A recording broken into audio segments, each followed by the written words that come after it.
आर्गेनो zinc जो हमारे पास दो तरह के रिएक्शन देता है, एक साइमन स्मिथ रिएक्शन और एक रिफॉर्मेस की रिएक्शन। सबसे पहले हम साइमन स्मिथ रिएक्शन को डिस्कस करेंगे। साइमन स्मिथ रिएक्शन के अंदर बेसिकली हमारे पास क्या होता है कि एक हमारे पास iodo methyl zinc iodide compound होता है, ठीक है, यूजफुल ऑर्गेनो जिंक कंपाउंड है ये। इसका रिएक्शन हमारे पास ये एज अ कैटलिस्ट यूज़ किया जाता है ओलिफिन्स के साथ या इथीन या अल्कीन के साथ इसका रिएक्शन करवाया जाता है और उसके नतीजे में हमारे पास साइक्लोप्रोपेन बनती है। क्या तीन चीज़ें हमारे पास होती हैं, ओलिफिन्स, और ये हमारा रिएक्शन होता है ऑर्गेनो जिंक की मौजूदगी में, ठीक है, और उसके नतीजे में हमारे पास कौन सी चीज़ बनती है, साइक्लो अल्केन और साथ जिंक आयोडाइड। तो ये रिएक्शन हमारे पास पहले तो बिलीव किया जाता था कि ये हमारे पास डीकम्पोजिशन होती है ऑर्गेनो जिंक कंपाउंड की और यहाँ से कार्बीन जो है वो चली जाती है अल्फ़ा एलिमिनेशन प्रोसेस के थ्रू, ठीक है। तो और उसके नतीजे में हमारे पास डबल बॉन्ड से साइक्लोप्रोपेन का डेरिवेटिव बनता था। तो दो पॉसिबल मैकेनिज़्म है, एक हमारे पास 2 स्टेप का हो सकता है रिएक्शन और एक सिंगल स्टेप का कंसर्टेड मैकेनिज़्म होता है। पहले हम 2 स्टेप रिएक्शन को डिस्कस करेंगे। 2 स्टेप रिएक्शन के अंदर हमारे पास क्या होगा कि ये हमारा क्या है, आयोडो मिथाइल जिंक आयोडाइड। इसके अंदर हमारे पास क्या होगा कि ये आयोडीन इसको इलेक्ट्रॉन दे के जाएगा और ये वाला जिंक जो है वो अपने हिस्से के इलेक्ट्रॉन ले लेगा। उसके नतीजे में हमारे पास क्या होगा कि इस ये जो हमारे पास मिथाइल ग्रुप था इसके बाद हमारे पास लोन पेयर आ जाएगा और ये हमारा नॉन होता है कार्बीन से।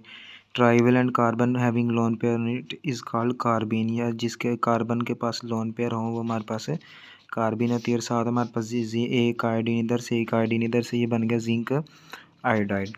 अब ये जो कार्बीन है ना, ठीक है, ये हमारी ये जो अल्कीन थी इसके साथ छेड़खानी करके रिएक्ट करके ये इसके ऊपर क्या करेगा, डबल बॉन्ड ये इसके ऊपर अटैक करेगा, ये वापस इसके ऊपर तो रीअरेंजमेंट वगैरह करके उसके नतीजे में हमारे पास कौन सी चीज़ बनेगी, साइक्लोप्रोपेन बन जाएगी, ठीक है। तो साइक्लोप्रोपेन इट मीन्स कि हमारे पास ये 2 स्टेप का रिएक्शन है। पहले स्टेप के अंदर हमारे पास कार्बन बनेगी, दूसरे स्टेप के अंदर हमारे पास कार्बन इसके ऊपर अटैक करेगी और उसके नतीजे में हमारे पास क्या बनेगा, हमारी जो प्रोडक्ट थी साइक्लोअल्केन या साइक्लोप्रोपेन यहाँ जो बन रही है वो बनेगी।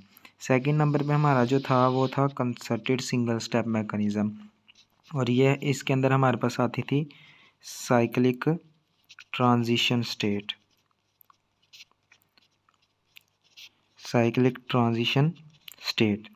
अब ये वाला जो है, ये वाला जो मैकेनिज़्म है ये मोर वैल्यूएबल है, ठीक है, पहले के मुकाबले में इसको वैल्यू ज़्यादा दी जाती है, ये मोर वैल्यूएबल है। तो अब इसके अंदर हमारे पास कौन सा प्रोसेस होता है अगर हम उसको डिस्कस करना चाहें, तो ये हमारे पास क्या होता है कि ये हमारे पास क्या आ गया, जिंक है और ये मिथाइल आयोडाइड है और ये हमारा क्या है, डबल बॉन्ड, ठीक है, ये कार्बन और ये हमारा। अब ये सिंगल स्टेप के अंदर ज़ाहिर सी बात क्या होगा हमारे पास कि ये आयोडीन क्या करेगा, यहाँ जिंक को अपने इलेक्ट्रॉन दे के जाएगा और ये क्या, तो यहाँ से हमारे पास क्या होगा कि ये आयोडीन इसको देगा, यहाँ से ये वाला बॉन्ड ब्रेक होगा, यहाँ से ये वाला बॉन्ड ब्रेक होगा और इनकी आपस में क्या होगी, रीअरेंजमेंट, तो ये वाला डबल बॉन्ड सिंगल में कन्वर्ट हो जाएगा। और एक हमारे पास अगर हम इसकी एक ट्रांजिशन स्टेट शो करना चाहें तो वो किस तरह की होगी, ट्रांजिशन स्टेट में हमारे पास क्या होता है कि जो बॉन्ड ब्रेक हो रहा है और जो बन रहा है उस उन दोनों को हम क्या करते हैं, हम डॉटेड से शो करते हैं। तो ये तो हमारे ना ही ब्रेक हुए ना ही बने हैं तो इनको ऐसे रहने देंगे। इसका दूसरा वाला बॉन्ड टूटा था, ठीक है, जबकि यहाँ जो CH2 था इसके साथ इसका बॉन्ड क्या हो रहा था, बन रहा था और साथ ही साथ हमारे पास यहाँ क्या था, जिंक था, जिंक के साथ इसका बॉन्ड था, ठीक है, और आयोडीन के साथ भी इसका जो था वो बॉन्ड था और इसका एक आयोडीन के साथ। तो ये एक हमारे पास ट्रांजिशन स्टेट बन चुकी है। अब ये वाली जो ट्रांजिशन स्टेट है इसके नतीजे में लास्ट पे हमारे पास क्या प्रोडक्ट बननी थी, इसने उतर जाना था और ये वाला बॉन्ड भी ख़त्म हो जाना था और लास्ट पे हमारा साइक्लोप्रोपेन जो था वो बन जाना था और साथ ZnI2 बन जाना था। तो ये वाला जो हमारा था इसके अंदर, इस रिएक्शन के अंदर हमारे पास जो था, इस रिएक्शन को हम कहते हैं साइमन स्मिथ रिएक्शन। ये रिएक्शन हमारे पास साइमन स्मिथ रिएक्शन है। और जबकि जो हमारा आयोडो मिथाइल जिंक आयोडाइड जो था, ये हमारा है साइमन स्मिथ रिएजेंट, ठीक है, जिसके थ्रू हमारा ये वाला रिएक्शन जो है वो वकूअ पज़ीर हो रहा है। और ये जो हमारे पास आयोडो मिथाइल जिंक आयोडाइड है, ये किस तरह हम लेते हैं। इस सबसे पहले हमारा क्या होता है कि मिथाइल आयोडाइड जो हमारा होता है, ठीक है, इसका रिएक्शन होता है किसके साथ, जिंक के साथ। जो हमारे पास मिथाइल आयोडाइड है, इसका रिएक्शन होता है जिंक के साथ। और लास्ट पे हमारे पास क्या बनता है, आयोडो मिथाइल जिंक आयोडाइड। तो ये रिएजेंट हमारे पास जनरेट किया था सीतू के अंदर, ठीक है। जो रिएक्शन हमारे पास डाइआयोडो मिथाइल जिंक कॉपर के कपल का होता है। तो इट मीन्स के जो रिएक्शन होगा हमारे पास, अगर हम एक और एग्जांपल लेते हैं इसी की एप्लीकेशन लेके साइमन स्मिथ रिएजेंट की, तो पीछे कोई सरोकार नहीं है, पीछे जो मर्जी चीज़ हो, बस डबल बॉन्ड जहाँ होगा वहाँ क्या हो जाना हमारे पास साइक्लोअल्केन बन जानी। तो ये हमारे पास क्या होगा, सिंपल हमारे पास मिथाइलिन डाइआयोडाइड होगा और जिंक और कॉपर का हमारे पास क्या होगा, कपल होगा, ठीक है।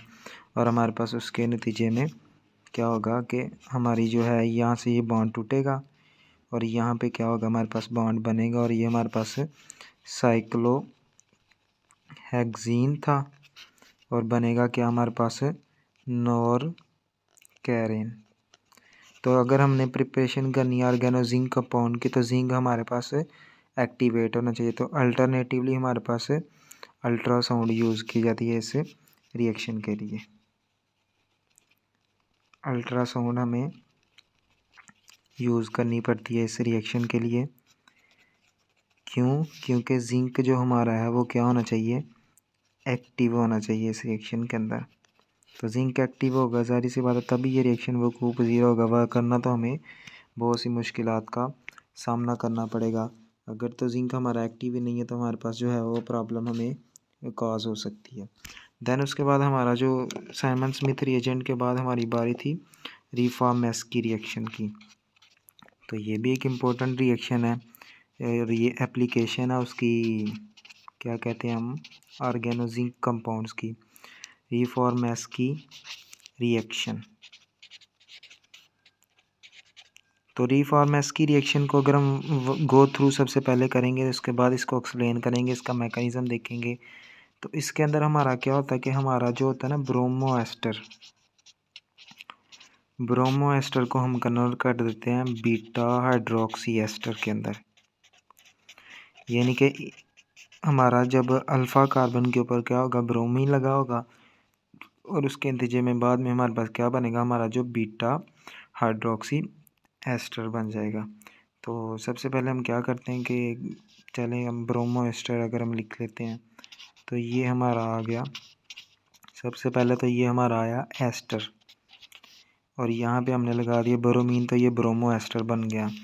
उसके बाद ये रिएक्शन हुआ हमारा जिंक की मौजूदगी में, तो जिंक और ब्रोमीन का हमारे पास क्या होगा, एक बॉन्ड बन गया और ये बन गई हमारे पास एक अडक्ट बन जाएगी। अब ये इसको हम नाम देंगे अडक्ट का, ठीक है, अडक्ट एडिशन प्रोडक्ट को कहा जाता है। और अडक्ट के बाद हमारे पास क्या क्या ऐसा प्रोसेस होगा कि हमारे पास उसके बाद ये रिएक्शन होगा, इसके ऊपर कार्बोनाइल कंपाउंड आएगा एक हमारा। जब ये कार्बोनाइल कंपाउंड आएगा हमारा, तो इस कार्बोनाइल कंपाउंड के नतीजे में ये वाला जो हमारे पास कार्बन है, ठीक है, ये वाला इसकी अटैकिंग होगी इसके ऊपर, ये नेगेटिव होगा और इसका जो है वो आपस में, वो नेगेटिव और ZnBr का आपस में एक वो बन जाएगा, कोऑर्डिनेशन बन जाएगी और ये हमारे पास क्या आ जाएगा, ये कार्बन ऊपर O ZnBr, इसके जो दो बाण थे ऐसे, और ये हमारा आ गया CH2, ठीक है, और आगे हमारा एस्टर का ग्रुप वैसे का वैसे लगा हुआ है। तो जब हम फर्दर इसकी क्या करेंगे, हाइड्रोलाइसिस परफॉर्म करेंगे, तो इसकी हाइड्रोलाइसिस के नतीजे में हमारे पास ये वाला जो OZnBr था, इसके अंदर से हमारे पास इसकी हाइड्रोलाइसिस परफॉर्म करेंगे, तो उसके नतीजे में यहाँ हमारा कौन सा ग्रुप लग जाएगा, हाइड्रोक्सल ग्रुप लग जाएगा। तो ये हमारी जो हमारी डिज़ायर्ड प्रोडक्ट थी, ठीक है, वो हमारी बन चुकी है। और ये अल्फ़ा कार्बन है, ये बीटा कार्बन है, और ये हमारा बीटा हाइड्रोक्सी एस्टर बन चुका है। अगर इसके अंदर से हम एक हाइड्रोजन ऊपर करके लिखते हैं और इसके अंदर से अगर यहाँ से H और यहाँ से OH वाटर का रिमूवल हो जाता है, तो जब -H2O होगा तो उसके नतीजे में हमारे पास क्या होगा कि यहाँ हमारा डबल बॉन्ड बन जाएगा इस कार्बन और इस कार्बन के दरमियान, और लास्ट पे हमारी जो प्रोडक्ट बनेगी वो हमारी होगी अल्फ़ा बीटा अनसैचुरेटेड एस्टर। यानी कि ये अल्फ़ा कार्बन है, ये बीटा कार्बन है, इनके दरमियान क्या आ रही है, अनसैचुरेशन आ रही है, और ये बन जाएगा अल्फ़ा बीटा अनसैचुरेटेड एस्टर। तो यही हमारा क्या था, हमारा जो ऑर्गेनो जिंक कंपाउंड था उसी के बेसिक रिएक्शन थे। हमने दो जो हमारे मेन रिएक्शन थे, कौन सा, साइमन स्मिथ और रिफॉर्मेस की रिएक्शन, उनको हमने एक्सप्लेन किया, और उसके अलावा ऑर्गेनो जिंक कंपाउंड की प्रॉपर्टीज़, उसकी रिएक्शंस वगैरह को डिस्कस किया और उसको 2 लेक्चर के अंदर कवर कर लिए। तो यही हमारा आज का टॉपिक था। अपना बहुत सारा ख्याल रखिएगा। अल्लाह हाफिज़।